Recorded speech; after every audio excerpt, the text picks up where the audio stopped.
کیا ویکسنگ کر سکتے ہیں؟ اس میں پھر یہی بات ہوگی کہ ایک عورت حضرت عائشہ کے پاس آئی اور اس نے کہا کہ میں اپنے زائد ضرورت یعنی ان نیچرل بال اتارنا چاہتی ہوں. تو آپ نے کہا اذیت کو جس حد تک ممکن ہو دور کر دو. اچھا، اب یہ جو جملہ ہے نا بڑا زومانی ہے. بعض لوگوں نے اس کو ایک طرح سے سمجھا، بعض نے دوسری طرح. ایک نے سمجھا کہ جب یہ ویکسنگ ہوتی ہے تو اذیت ہوتی ہے، تو انہوں نے کہا کہ اپنے آپ کو اذیت سے بچاؤ. دوسروں نے اس کا معنی یہ لیا کہ جب بال ہوتے ہیں تو وہ بہت اذیت والی چیز لگتی ہے کہ عورت مرد لگ رہی ہے تو اس کو اتار لو. اسی سے اختلاف ہوتا ہے احکام میں. اب یہ ہے کہ جہاں تو بالکل ان نیچرل قسم کے ہارمون کے چینج کی وجہ سے ایک مردانہ لک آ رہی ہے، بازوؤں میں یا پاؤں میں اتنے لمبے لمبے کالے بال لٹکے ہوئے نظر آ رہے ہیں کہ جس سے عورت کے پاؤں عورت کے نہیں نظر آ رہے، مرد جیسے نظر آ رہے ہیں، تو ایسی صورت میں تو اتار دینے چاہیے.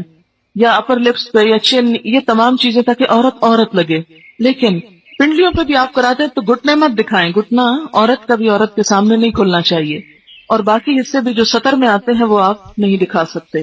عورت کی چن پہ یا اپر لپس پہ بالوں کا ہونا یہ مردانہ پن کی علامت ہے اور ایک بیماری ہے. اگر کوئی اس بیماری کو دور کرواتا ہے، مثلاً وہ ایک پرماننٹلی بال ختم کرواتے ہیں، میں نے کسی کو کرتے ہوئے بھی دیکھا ہے جس میں بالوں کی جڑیں جلا دی جاتی، کوئی حرج نہیں، کیونکہ یہ مردانہ پن ہے. ایک عورت عورت نہیں لگ رہی، مرد لگ رہا ہے، تو مردوں کی مشابہت سے ویسے بھی منع کیا گیا. عورت کو عورت لگنا چاہیے. یا بال ہیں اور عورت اس میں تکلیف محسوس کرتی ہے کہ ان بالوں کو اتارے، تو اگر وہ بلیچ کر لیتی ہے کہ وہ چہرے کے رنگ کے ساتھ ہو جائیں تو وہ یعنی عورت کو عورت لگنے میں مدد دے رہے ہیں. اچھا، اسی طرح اگر بازوؤں پہ ہاتھوں پہ ایسے بال ہیں کہ جو عورت کی لک کو مردانہ بنا رہے ہیں، جیسے آپ صلی اللہ علیہ وسلم نے اس عورت کا ہاتھ دیکھ کے کہا تھا کہ پتہ نہیں یہ عورت کا ہاتھ ہے یہ مرد کا ہاتھ ہے، میں بھی نہیں تھی تو، ہے نا.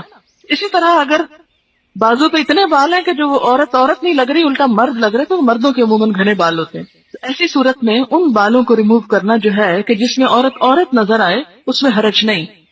لیکن کوئی بھی پرماننٹ نقش نگار جیسے وہ بھووں کی اصل شیپ کو بدل کر کچھ سے کچھ یا ساری اتار کے تو اپنی مرضی سے پینسل لگا کے ایک نئی شیپ دینا، یہ سب اس میں آ جاتا ہے.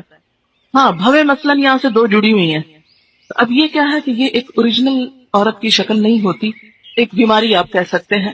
اس میں اگر ان کو الگ کر لیا جائے تو وہ فطرت پر لانا ہے، فطرت میں تبدیلی نہیں ہے.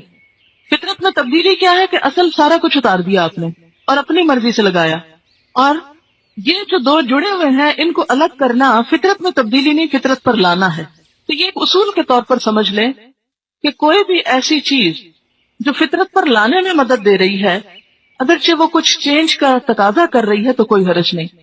لیکن اگر وہ اللہ کی ساخت جیسے فَلَا يُغَيِّرُنَّ خَلْقَ اللَّهِ میں پیچھے آپ پڑ چکے ہیں، اللہ کی ساخت تو بدل رہی ہے تو وہ درست نہیں.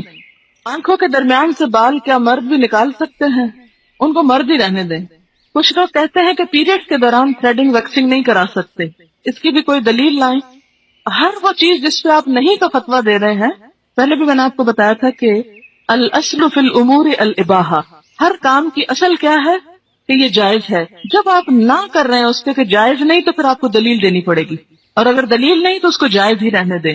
اسی سے پچھلی قوموں نے بھی دین میں ناجائز سختیاں پیدا کی تھی اور اس کی وجہ سے دین ناقابل عمل ہو گیا. دین کو نیچرل رہنے دیں، قابل عمل رہنے دیں، اس کی وسعت برقرار رکھیں تاکہ سب لوگ دین کے دائرے کے اندر رہیں. اگر ہر ایک کو باہر نکالتے جائیں گے تو پھر آپ خود ہی پرہیزگار نظر آئیں گے بس.